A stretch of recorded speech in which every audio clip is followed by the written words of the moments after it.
Tahir, mudah-mudahan Allah Subhanahu wa taala memanjangkan umur beliau, amin. Mudah-mudahan Allah Subhanahu wa taala senantiasa memberikan beliau kesehatan, amin. Mudah-mudahan Allah Subhanahu wa taala senantiasa memberikan beliau kesabaran sehingga beliau bisa terus berjuang untuk agamanya Allah Subhanahu wa taala, amin ya rabbal hadirin yang dirahmati Allah Subhanahu wa taala. Sebelum doa dimulai, izinkan kami memperkenalkan diri kepada para hadirin semua. Kami dari Yayasan Tanwir Muhammad, dan yayasan kami adalah yayasan yang resmi terdaftar di Kemenkumham. Dan yayasan kami beralamat di Jalan Ikan Hias, Condet, Jakarta Timur. Dan yayasan inilah yang menjadi wasilah ataupun perantara sehingga Habib Naib bin Tahir bisa hadir di Masjid Ar-Rahmah pada pagi hari ini, yang mana beliau ini adalah dai internasional dari Malaysia, dan beliau juga adalah pengisi acara televisi di Malaysia, yaitu di TV Al-Hijrah Malaysia. Dan selain bersama beliau, kami juga bersama para mubaligh ataupun mubalighah nasional yang lainnya yang sering berada di layar kaca televisi, baik itu MNC TV ataupun Trans TV ataupun TV nasional yang lainnya. Dan kami bersafari dakwah berkeliling Indonesia, masuk kampung keluar kampung, masuk desa keluar desa, dan masuk kota keluar kota. Dan ada 3 maksud dan tujuannya kami bersafari dakwah bersama Al-Habib dan juga bersama para mubaligh ataupun mubalighah nasional yang lainnya. Yang pertama adalah untuk bersilaturahmi kepada para hadirin semua, dan yang kedua adalah untuk bertalab ilmi, menuntut ilmu kepada guru dan kita bersama, dan yang ketiga adalah untuk memperkenalkan dan juga mengajak kepada bapak-bapak semua kepada program kami yang sangat mulia ini, yaitu membangun dan juga membina 1000 rumah tahfiz gratis untuk anak-anak yatim dan du'afa secara gratis tak berbayar seluruh Indonesia. Dan alhamdulillah bapak-bapak, sampai saat ini sudah ada 3 rumah tahfiz yang kita bina untuk anak-anak yatim dan du'afa secara gratis tak berbayar. Yang pertama ada di Condet, Jakarta Timur, yang kedua ada di Banten, dan yang ketiga ada di Tanjung Pinang, Kepulauan Riau. Dan rumah tahfiz kami juga berkurikulum pondok pesantren, yang dimana santrinya harus bermukim ataupun tidak boleh pulang, dan diberikan makannya 3 kali 1 hari, digratiskan biaya pendidikannya selama 3 tahun, digratiskan buku-bukunya, digratiskan seragam-seragamnya, digratiskan kasur-kasurnya, juga difasilitaskan tempat tidurnya dan juga ruang belajarnya. Dan para santri juga ketika lulus insyaallah akan diusahakan untuk diberikan ijazah kesetaraan paket A, paket B ataupun paket C, agar mereka bisa melanjutkan ke jenjang pendidikan yang lebih tinggi lagi nantinya para hadirin. Dan para hadirin yang dirahmati Allah Subhanahu wa taala, jika orang tuanya mampu, pastinya mereka akan menyekolahkan anak-anak mereka ke pondok pesantren yang besar maupun ternama, dan tentunya biayanya tidak sedikit. Lalu bagaimana dengan anak-anak yang kurang mampu, anak-anak yang putus sekolah, anak-anak yatim ataupun du'afa, dan mereka ingin menghafal Al-Quran? Maka hal inilah yang memacu kami untuk membangun dan juga membina 1000 rumah tahfiz gratis untuk anak-anak yatim dan du'afa secara gratis tak berbayar seluruh Indonesia, agar jangan ada lagi ada anak-anak yang tidak bisa menghafal Al-Quran karena mereka terhalang oleh biayanya. Oleh karena itu, ini adalah tanggung jawab kita bersama. Kita harus saling bersinergi, saling tolong-menolong, membantu untuk mereka para penghafal Al-Quran.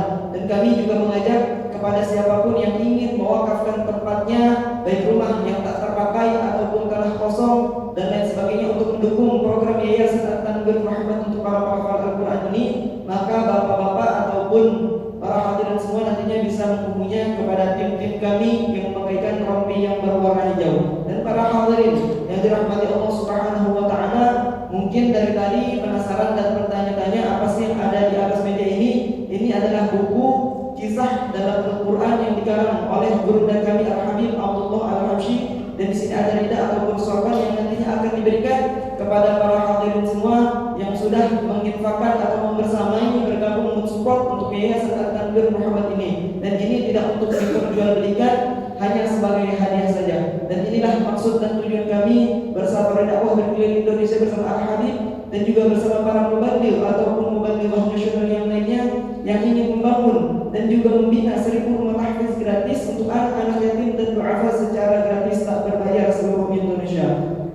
Dengan kekuatan Allah Subhanahu wa taala dan juga bersama umat baginda Nabi Muhammad sallallahu alaihi wasallam, kita sama-sama berjuang di jalan Allah Subhanahu wa taala dan juga sama-sama berjuang untuk para keluarga Allah Subhanahu wa taala, yaitu para penghafal Al-Quran. Dan mohon izin juga para hadirin, nantinya ada tim-tim kami yang akan berkeliling membentangkan kosongan, siapapun yang ingin mengisinya untuk mendukung program Yayasan At-Tanwir Muhammad untuk para penghafal Al-Quran ini, mudah-mudahan Allah Subhanahu wa Ta'ala menjadikan amal jariah kepada para hadirin semua. Amin ya rabbal alamin. Mungkin itu saja sambutan dari kami selaku perwakilan daripada tim Yayasan At-Tanwir Muhammad. Kurang lebihnya mohon maaf. Akhirul kalam. Wassalamualaikum warahmatullahi wabarakatuh.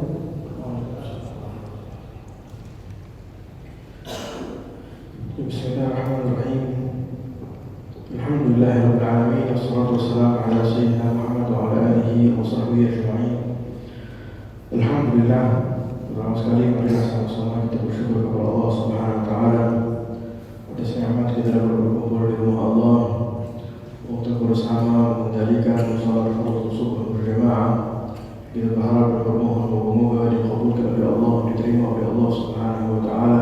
Amin ya rabbal alamin. Alhamdulillah. Masyaallah, tadi kita telah salat subuh berjamaah bersama imam yang masyaallah suara yang merdu seperti Imam Suraim, masyaallah. Beruntung, masyaallah. Alhamdulillah. Semoga insyaallah dengan salat yang khusyuk menambahkan lagi hati kita khusyuk kepada Allah Subhanahu wa taala. Dan khusyuk ini adalah merupakan sebab utama kita menjadi orang yang berjaya. Di dalam Al-Quran Al-Karim Allah Subhanahu wa taala berfirman, "Qad aflahal mu'minun alladzina hum fi salatihim khashi'un." Telah berjaya orang yang beriman kepada Allah Subhanahu wa taala. Siapa? Alladzina hum fi salatihim khashi'un. Mereka yang di dalam salatnya mereka berada di dalam keadaan khusyuk kepada Allah Subhanahu wa taala. Hadirin hadirat yang dirahmati Allah, insyaallah kita mengambil kesempatan waktu di majelis yang penuh dengan barakah ini untuk kita memperingati tentang baginda Nabi kita Muhammad sallallahu alaihi wa ala alihi wasallam. Di dalam Al-Quran Al-Karim Allah Subhanahu wa taala berfirman memberitahu bahwa baginda Rasulullah adalah merupakan surah di dalam kehidupan kita, contoh di dalam kehidupan kita. Maka lakum fi Rasulillah uswatun hasanah liman kana yarjullah wal yawmal akhir wa dzakarallaha katsiran.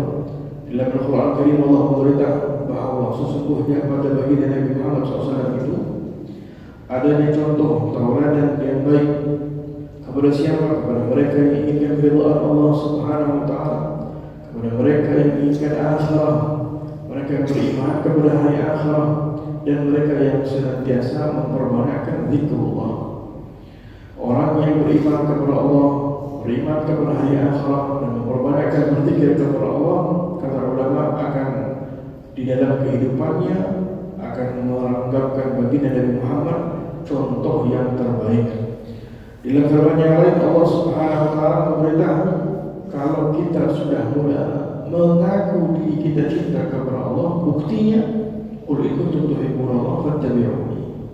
Buktinya jelas diberitahu oleh Allah kalau kalian cinta kepada Allah, maka buktinya adalah ikuti jejak langkah Nabi Muhammad sallallahu alaihi wa ala alihi wasallam. Maka apa yang akan kau dapat? Kata Allah Subhanahu wa taala, yuhibbukumullah. Engkau akan dicintai oleh Allah. Bukan lagi engkau mencintai Allah, tetapi engkau akan dicintai oleh Allah. Orang yang dicintai oleh Allah akan dilindungi oleh Allah, akan dijaga oleh Allah Subhanahu wa taala. Hadirin dan hadirat yang dirahmati Allah, salah satu sifat yang ada pada baginda Rasulullah sallallahu alaihi wasallam yang juga kita tidak mempraktikkan sifat ini, bermakna jauh sekali kita daripada ajaran Nabi Muhammad, jauh kita daripada sunnah Nabi Muhammad SAW. Yaitu baginda Rasulullah SAW menyebut dalam sebuah hadis yang sahih, inna min ahabbakum ilayya wa aqrabukum minni majlisan yawmal qiyamah ahasinukum akhlaqah. Kata baginda Rasulullah, orang yang paling aku cintai dan nantinya kelak di akhirat dia yang akan berada di samping aku, berada dekat dengan aku yawmal qiyamah. Siapakah mereka? Ahasinukum akhlaqah. Dia yang paling baik akhlaknya. Dia yang paling baik akhlaknya kata baginda Nabi Muhammad SAW. Boleh saja Nabi Muhammad beritahu dia yang paling banyak sholatnya, dia yang paling banyak bacaan Al-Qurannya, dia yang paling banyak ibadahnya. Tetapi Nabi Muhammad SAW memberitahu yang paling dekat dengan aku, dia yang paling baik akhlaknya. Menunjukkan bahwa tidak ada manfaat kalau banyaknya kita beribadah, tapi akhlak kita tidak mulia. akhlak kita tidak baik, akhlak kita terhadap kedua orang tua kita, akhlak kita kepada teman-teman kita, akhlak kita kepada jiran tetangga kita. Datang seseorang mengadu kepada Nabi Muhammad SAW, keadaan seorang wanita, seorang perempuan yang dia ini banyak beribadah, banyak sholatnya, tahajudnya, Al-Qurannya, tetapi lidahnya suka mengganggu orang lain, suka berkata terhadap orang lain, suka berkata perkataan-perkataan yang menyakiti hati orang lain, jiran-jirannya. Semua terasa sakit hati dengan wanita ini. Padahal dia ahli ibadah.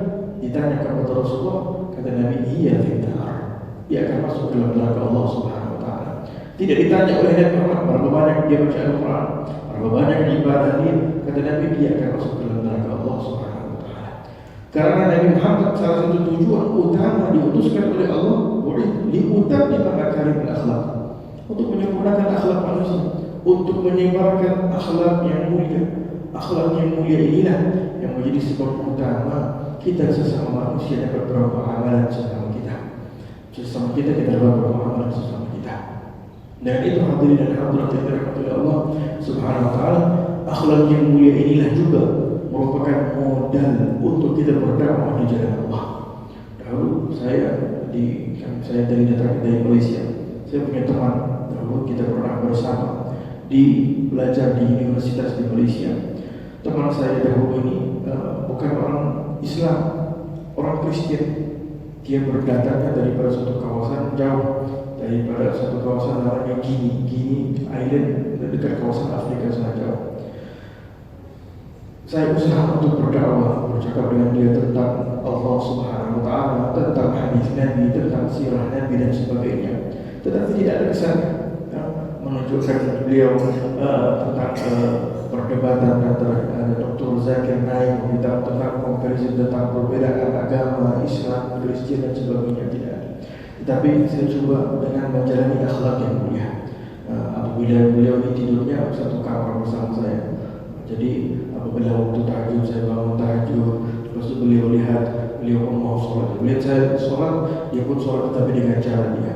Lepas itu waktu beliau basuh pinggan, karena setelah makan dia nggak biasa pinggannya dibiar kotor, kita basuh pinggannya dia, kita basuh. Saya bangun disuruh basuh pinggan saya, pinggannya dia saya basuh. Padahal dia tidur satu kamar dengan saya yang bersihkan kamar dan sebagainya. Lama-kelamaan akhlak yang mulia ini tiba-tiba Allah berikan hidayah, dia datang sendiri kepada saya berkata, saya ingin masuk ke dalam agama Islam. Akhlak yang menjadi seorang Muslim, alhamdulillah. Teman saya sampai sekarang alhamdulillah jadi seorang Muslim, beliau berkahwin dengan orang Islam, alhamdulillah. Sedangkan saya sudah usaha sampai putus asa, sudah ada lagi kesempatan beritahu dakwah itu, gak mau. Tetapi setelah saya tinggalkan, tidak mau tentang Islam, tidak mau, hanya akhlakul karimah menjadi sebab dia akhirnya tergerak masuk ke dalam agama Islam. Dan ini yang kita perlukan sebagai orang tua. Jika tidak mendidik anak-anak kita dengan akhlak yang baik, bermakna kita telah gagal di dalam mendidik anak kita. Walaupun anak kita boleh jadi pandai bacaan Al-Quran, walaupun anak kita pandai sholat, tetapi kalau kita tidak pandai mendidik anak kita akhlakul karimah, akhlak yang mulia, bermakna kita telah gagal untuk mempraktikkan ajaran Nabi Muhammad sallallahu alaihi wasallam. Dalam sebuah riwayat hadis Nabi, datang seseorang kepada Rasulullah berkata, ya Rasulullah, mati. Apa sih sebetulnya intipati tujuan agama ini apa? Nabi Muhammad sallallahu alaihi wasallam berkata, husnul khuluq, akhlak yang mulia. Datang lagi dia daripada kiri Nabi Muhammad sallallahu alaihi wasallam, mati. Wahai Rasulullah, apakah yang dimaksudkan intipati ajaran agama ini apa? Kata baginda Rasulullah husnul khuluq. Beberapa kali dia datang dari depan, dari belakang Nabi SAW. Nabi tetap ulangi jawaban yang sama. Bahkan kata baginda Rasulullah, ama tafqah, tidakkah kamu faham?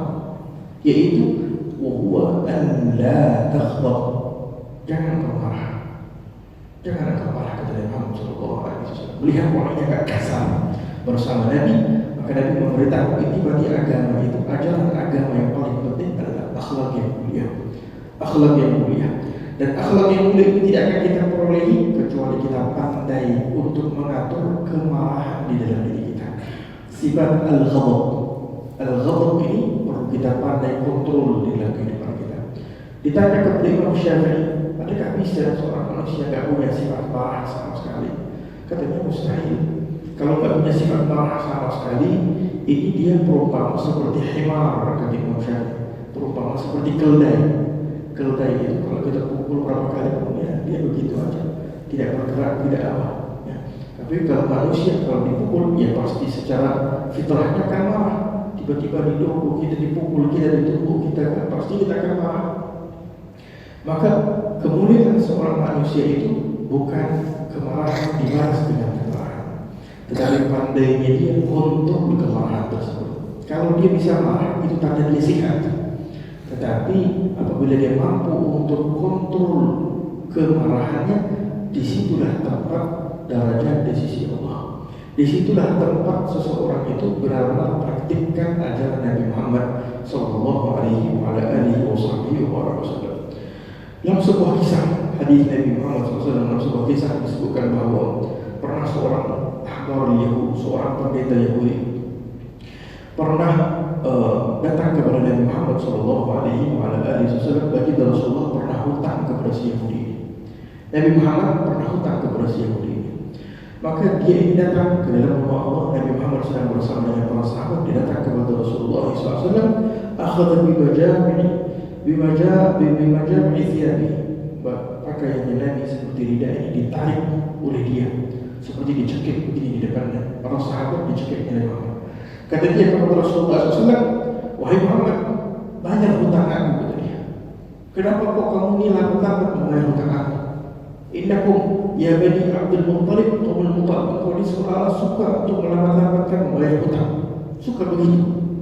Maka Sayyidina Umar bin Khattab radhiyallahu ta'ala, sahabat Nabi, apabila melihat keadaan begitu, Sayyidina Umar terkenal dengan orang yang sangat tegas. Melihat keadaan tersebut, kata dia, aduhullah, wahai musuh Allah, kalau tidak karena Nabi Muhammad berada di sini, ini pedang sekarang aku pancung kepala kamu. Dan aku datang terus aku bunuh kau, kata dia. Maka dia telah menakutkan orang tersebut. Sehingga bagi Rasulullah SAW apabila melihat keadaan tersebut, Nabi Muhammad diutuskan rahmat untuk tarbiyah umatnya. Nabi Muhammad akhirnya pandang kepada Sayyidina Umar, berkata, jangan Muhammad, jangan begitu. Patutnya engkau nasihat dia dengan baik, suruh dia minta dengan baik, dan suruh aku pun bayarnya lebih awal gitu. Apabila orang musuh tadi ini melihat adanya Sayyidina Umar kata, aku bunuh kau, langsung dia ketakutan. Maka Sayyidina Muhammad Rasulullah SAW akhirnya berkata, kalau begitu, wahai Umar, kalau aku sudah takutkan dia, sudah, kamu pergi ambil ini harta punya aku, kau bayarkan kepada dia, bahkan kau berikan lebih daripada apa yang aku tahu sebagai hadiah kepada dia. Karena apa? Karena kau sudah takutkan dia tadi. Maka ini pendeta Yahudi ini pun bergerak bersama Sayyidina Umar bin Khattab berjalan. Saat ingin dikembalikan hutangnya Nabi Muhammad SAW, maka diberikan. Terus diberikan ekstra, lebih. Kata pendeta Yahudi ini, Muhammad hanya hutang kepada aku sekian saja, kenapa kok diberikan lebih? Kata Sayyidina Umar bin Khattab, diberikan lebih karena aku sudah takutkan kamu. Jadi Rasulullah sudah berikan lebih kepada kau. Maka akhirnya dia pun terkejut dengan sifat ataupun akhlak yang ada pada Muhammad SAW. Kata dia kepada Sayyidina Umar, wahai Umar, kau tahu kan siapa aku? Siapa? Aku ini adalah Zaid bin Sa'nah. Zaid bin Sa'nah. Zaid bin Sa'nah pendeta Yahudi, yakni ulama ahbar Yahudi, orang-orang yang terkenal ada, orang-orang yang ahli ibadah, orang-orang yang baik, jarang melakukan perkara yang jahat. Itu kau adalah seorang ulama daripada kalangan Yahudi, orang yang baik. Kenapa kok kamu melakukan begitu kepada Nabi Muhammad SAW? Kata dia, aku membaca, mengkaji kutub-kutub Samawiyah, bab Injil, Taurat ini, aku melihat sifat-sifat Nabi ada pada Muhammad, akhlak-akhlak Nabi ada pada Muhammad. Kecuali satu, aku ingin tes, uji sendiri, yaitu disebutkan bahwa yasbiqu hilmuhu jahluhu. Kalau dia ini seorang Rasul, pasti sifat kelembutannya akan mendahului sifat kemarahannya. Wala tazidu syiddatul jahli illa hilma. Tidak akan seseorang itu menekan sifat kemarahan Nabi kecuali Nabi hanya akan membalas dengan kelembutan. Maka aku ingin sendiri menguji, adakah benar dia ini Nabi ataupun tidak. Maka dilakukan hal tersebut, didapati benar Nabi Muhammad hanya balas dengan baik. Akhirnya dia kembali masuk semula ke masjid, mengulur tangannya, berkata asyhadu an la ilaha illallah wa asyhadu anna Muhammadar Rasulullah. Masuk dia ke dalam agama Islam karena apa? Karena akhlak Nabi Muhammad. Kata Zaid, ketahuilah wahai Umar, sebetulnya belum lagi waktu untuk aku mengutip hutang Nabi Muhammad. Aku sengaja datang lebih awal, padahal Nabi Muhammad janji untuk bayarnya nanti. Tetapi aku sengaja datang lebih awal, mau membuatkan seolah-olah Nabi Muhammad yang salah, sedangkan Nabi Muhammad tidak salah. Tetapi Nabi Muhammad tetap membalas dengan kebaikan. Tidak diberitahu, kok sudah datang waktu, kan belum lagi waktunya. Nabi tanazul, Nabi Muhammad SAW membalas, sudah bayarin aja begitu. Itulah akhlak Nabi Muhammad. Pernah juga dalam sebuah kisah yang lain, datang seorang Arabi. Arabi ini adalah orang Badui, Arab Badui. Datang kepada Rasulullah ingin minta sedekah, tetapi minta sedekahnya dengan cara kasar. Dia tarik kain rida yang ada pada Nabi, rida ada kain yang jadi sangat kasar kain. Dia tarik sampai merah. Kata dia, wahai Muhammad, tahmil ala badil, aku bawa unta ini. Unta aku ini kau penuhi dengan harta sekarang. Bukan harta kamu. Kata dia, tahmil badil, malillah, harta ini pada Allah Subhanahu wa Ta'ala, bukan harta kamu atau harta orang tua kamu. Di depan-depan para sahabat. Para sahabat juga terkejut, ini kurang ajar banget ini sama Nabi Muhammad SAW. Ada yang mau pukul ke dalam biarkan dia. Nabi Muhammad SAW tidak membalas. Bahkan Nabi Muhammad SAW memberikan sedekah kepada dia, diberikan. Terus Nabi Muhammad hanya tanya, kok kamu belum melakukan begitu sedangkan aku melakukan kebaikan kepada kamu? Orang Arab Badui ini saja mengetahui, karena aku kata orang Arab Badui ini, li'annaka la tukafi' bisayyi'ah. Aku tahu engkau ini seorang nabi, engkau tidak akan membalas kejahatan dengan kejahatan. Ini sifat kamu, wahai Muhammad. Orang yang lakukan kejahatan tetap saja engkau akan melakukan kebaikan. Maka fadhahika Nabi Muhammad SAW, Nabi Muhammad akhirnya tertawa saja. Perkara berkaitan dengan dunia dan sebagainya, Nabi Muhammad tidak akan marah. Yang marahnya Nabi ini kalau berkaitan dengan agama Allah Subhanahu wa Ta'ala. Dan itu dalam hadis yang sahih riwayat Bukhari dan Muslim, kata baginda Rasulullah, laisa syadid bisur'ah. Bukanlah orang yang kuat itu adalah orang yang bisa bergusti, berlawan, memukul orang lain. Bukan orang yang kuat. Tetapi kata Nabi Muhammad, innama syadid, orang yang kuat itu alladzi yamliku nafsahu 'inda al-ghadab. Dia mampu kontrol kemarahannya saat waktu dia marah. Saat diuji dengan kemarahan, saat itu dikontrol. Berapa banyak zaman sekarang yang terjadi perceraian dan sebagainya karena tidak mampu untuk menahan kemarahan. Kadang anak muda pukul orang tuanya sendiri, orang tua kadang pukul anaknya berlebihan, ada yang sampai kata membunuh anaknya sendiri, membunuh istrinya, pukul dan semuanya bermula dengan tidak mampunya dia untuk kontrol kemarahan, untuk mampu kontrol kemarahan. Dan itu dari Muhammad SAW dalam sebuah riwayat disebutkan manusia ini terbagi kepada 4 jenis orang. Ada jenis orang yang dia ini bati'ur ridha, bati'ur ghadab. Ada jenis manusia, dia ini adalah lambat untuk memaafkan, lambat juga untuk marah. Kalau diuji dengan kemarahan, dia ini lambat marah. Dalam masa yang sama, kalau dia ini berada di dalam keadaan marah, mau minta maaf semula, itu dia pun lambat ambil masalah. Ada pula orang, kata Nabi, orang yang tipe yang kedua ini sari'ul ghadab wa sari'ul ghadab, cepat marah dan juga dalam masa yang sama cepat memaafkan. Kata Nabi Muhammad, bahaya bitilka, ini sama, jenis orang sama, tipenya sama, yaitu orang yang lambat marah, lambat memaafkan, dan orang yang cepat marah tetapi lambat cepat marah dan juga cepat memaafkan. Yang paling teruk, kata Nabi Muhammad SAW, yang paling jahat adalah sari'ul ghadab bati'ur ridha. Cepat dia itu marah tetapi lambat untuk memaafkan. Cepat marah, apa saja diuji dengan kemarahan, marah dia luar biasa. Mau memaafkan, mau tidak bisa, lambat. Dan wakhairuhum, dan sebaik-baik mereka, kata Nabi Muhammad, bati'ul ghadab, lambat marah, wa sari'ul ghadab, tetapi cepat memaafkan.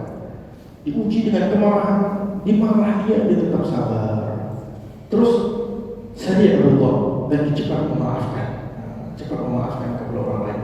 Nah, kita kan cepat marah dan selalu lambat memaafkan kepada Allah Subhanahu wa taala. Maka dengan itu hadirin dan hadirat yang dirahmati Allah Subhanahu wa taala, bahayanya kemarahan ini, kata Imam Al-Ghazali dalam kitabnya Ihya Ulumuddin, katanya al-ghadab kalau tidak bisa dikontrol akan membuahkan dari sifat kemarahan ini al-hibd, dendam sesama manusia.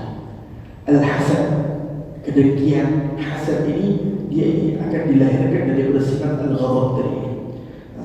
Al-hasad wal-hibd, dan inilah yang akan merusakkan hati manusia. Itu apabila dia mempunyai sifat-sifat yang kecil ini akan merusakkan dia. Bermula daripada dia tidak mampu untuk mengawal kemarahannya. Terakhir, kita lihat tips dari Muhammad SAW dalam bagaimana cara untuk mengontrol kemarahan. Dalam hadis yang sahih kata baginda Rasulullah SAW dalam riwayat Imam Abu Dawud, "Idza ghadaba ahadukum," kalau kamu sedang berada dalam keadaan marah, apa yang perlu kamu lakukan? Dari Muhammad ajar. Kalau dalam keadaan marah, wa huwa qa'imun, saat kamu sedang berdiri, kamu sedang marah, maka ajaran dari Muhammad duduk.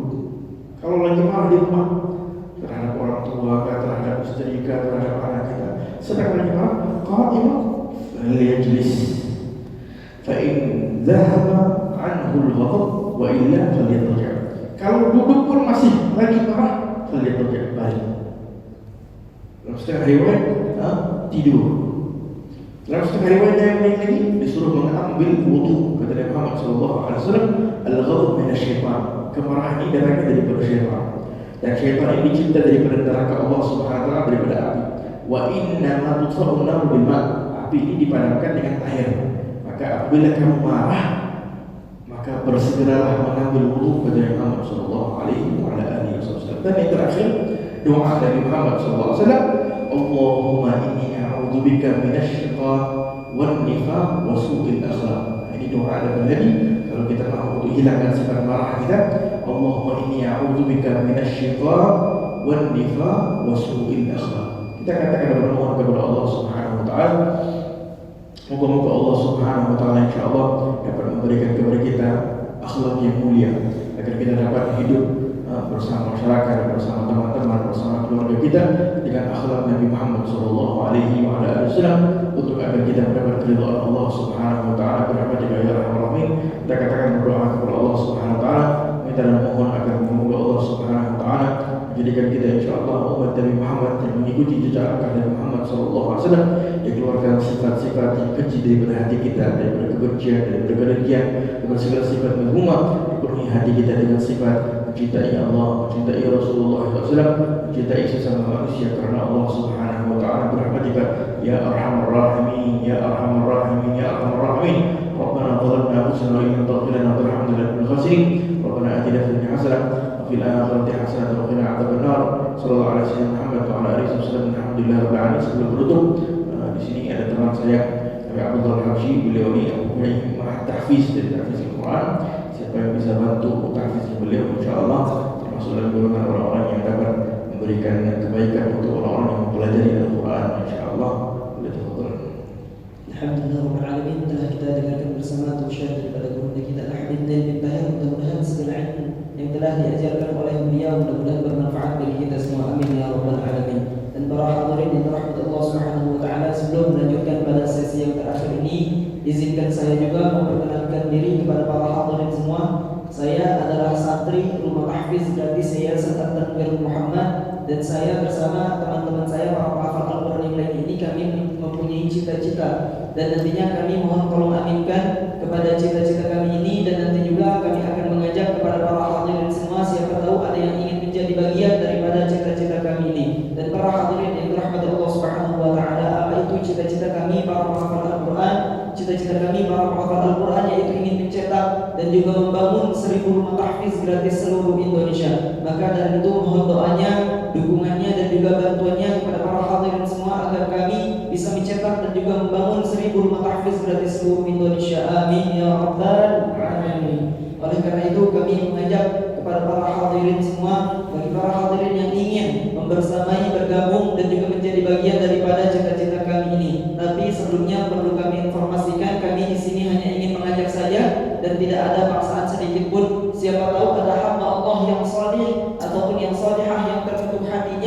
yang ingin membantu rumah tahfiz gratis untuk para penghafal Al-Quran ini. Dan bagi para hadirin yang ingin menyisipkan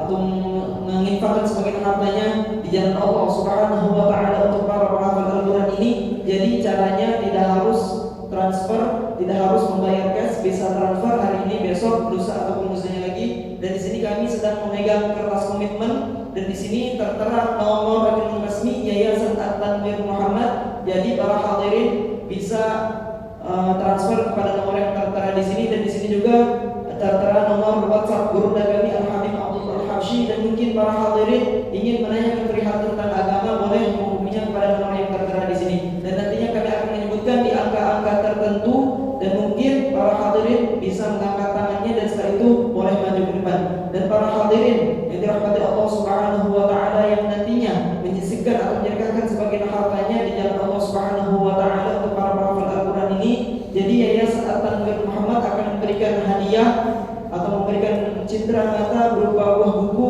kisah dalam Al-Quran yang dikarang oleh guru kami Al-Habib Abdul Al-Habsyi, dan juga akan memberikan rida ataupun sorban kepada para hadirin semua yang sudah membersamai, bergabung, mensupport dan menginfakkan sebagian hartanya untuk para penghafal Al-Quran ini. Dan ini tidak untuk diperjualbelikan, hanya sebagai hadiah saja. Dan marilah agar sama-sama harta kita diberkahkan oleh Allah Subhanahu wa taala, marilah sama-sama kita memulainya dengan membacakan basmalah. Bismillahirrahmanirrahim. Di angka yang pertama, Yayasan At-Tanwir Muhammad akan memberikan 1 buah sorban dan juga 5 buah buku kisah dalam Al-Quran bagi para hadirin yang ingin menyisipkan atau mendekatkan sebagian hartanya di jalan Allah Subhanahu wa taala untuk para penghafal Al-Quran ini di angka 5 juta rupiah. Bismillah. Di angka yang pertama silahkan mengangkat tangannya. Apakah ada yang ingin mengangkat tangannya? Tidak harus membayar cash, bisa transfer hari ini, besok, lusa ataupun lusanya lagi ya, ataupun minggu depan ataupun bulan depan, boleh tinggal menghubunginya kepada tim-tim kami saja. Bismillah. Apakah ada yang kayak pertama? Bismillah, silakan. Tidak harus ragu, tidak perlu risau hadirin, karena yayasan kami ini yayasan yang sangat-sangat jelas penyalurannya. Dan alhamdulillah dari pertama saya masuk sampai sekarang saya tidak pernah dipungut biayanya sama sekali, dan para penghafal Al-Quran yang lainnya juga semuanya terfasilitasi. Bismillah. Apakah ada yang diangkat yang tangannya di angka yang pertama? Silakan. Bismillah. Di angka yang pertama, di angka 5 juta rupiah. Baik, kami akan menurunkan di angka selanjutnya. Yayasan At-Tanwir Muhammad akan memberikan 1 buah sorban dan juga 3 buah buku kisah dalam Al-Quran bagi para hadirin yang ingin menyisipkan atau menyerahkan sebagian hartanya di jalan Allah Subhanahu wa taala untuk para penghafal Al-Quran ini di angka 3 juta rupiah. Bismillah. Silakan. Ataupun sekiranya ada yang ingin bertanya-tanya, boleh kepada tim-tim kami yang memakaikan rompi yang berwarna hijau. Bismillah, silakan. Apakah ada yang angka 3 juta rupiah? Bismillah. Baik, kami akan menurunkan di angka selanjutnya. Yayasan At-Tanwir Muhammad akan memberikan 1 buah sorban dan juga 2 buah buku kisah dalam Al-Quran bagi para hadirin yang ingin menyisipkan atau menyerahkan sebagian hartanya di jalan Allah Subhanahu wa taala untuk para penghafal Al-Quran ini di angka 2 juta rupiah. Bismillah. Di angka 2 juta rupiah, silakan. Apakah ada di angka 2 juta rupiah? Tidak perlu ragu, tidak perlu risau para hadirin, karena yayasan kami ini juga yayasan yang resmi terdaftar di Kemenkumham. Silakan. Bismillah. Apakah ada yang ingin mengangkat tangannya di angka 2 juta rupiah? Baik, kami akan menurunkan di angka selanjutnya. Yayasan At-Tanwir Muhammad akan memberikan 3 buah buku kisah dalam Al-Quran bagi para hadirin yang ingin menyisipkan atau menyerahkan sebagian hartanya di jalan Allah Subhanahu wa taala untuk para penghafal Al-Quran ini di angka 1 juta rupiah. Bismillah. Allahu Akbar. Silakan. Boleh maju ke depan. Bismillah. Apakah ada lagi? Allahu Akbar. Bismillah. Silakan. Allahu Akbar. Bismillah. Di angka 1 juta rupiah dengan niat mudah-mudahan Allah Subhanahu wa taala menjadikan anak, cucu, keturunan para hadirin semua menjadi para penghafal Al-Quran. Amin. Bismillah. Apakah ada lagi di angka 1 juta rupiah? Bismillah. Boleh. Allahu Akbar. Silakan. Bismillah. Boleh.